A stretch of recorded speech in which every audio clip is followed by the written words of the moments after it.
तो साबिक मरकजी वजीर अरुण जेटली के आखिरी रसूमात अब से कुछ देर में ही निगमबोध घाट पर अदा की जाएंगे और ये राज तस्वीरें इस वक्त हम आपको दिखा रहे हैं, जहां पर नायब सदर जमहूरिया वेंकैया नायडू खिराज अकीदत पेश कर रहे हैं।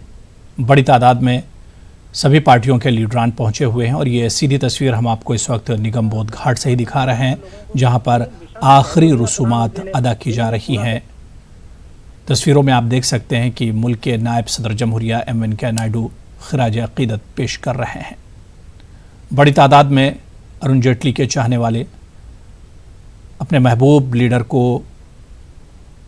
आखिरी बार खिराज अकीदत पेश कर रहे हैं और बड़ी तादाद में लोग पहुंचे हुए हैं। वज़ीर आज़म नरेंद्र मोदी मुल्क से बाहर हैं, लेकिन उन्होंने ट्वीट किया और अपने गम का इजहार किया।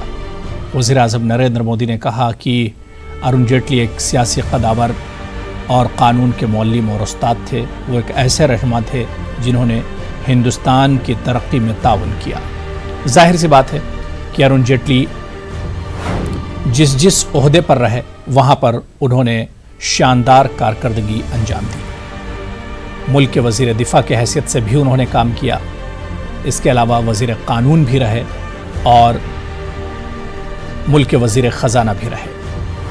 अरुण जेटली मुल्क के वज़ीर ख़जाना रहते हुए कई बड़े फ़ैसले उन्हीं के दौर में हुए, चाहे उसमें नोटबंदी का फ़ैसला हो या GST का अहम फ़ैसला हो। तो पूरी ज़िंदगी अगर अरुण जेटली के उठा कर देखी जाए और ख़ास तौर से अगर उनका सियासी सफ़र देखा जाए तो बड़ा शानदार सियासी सफ़र रहा।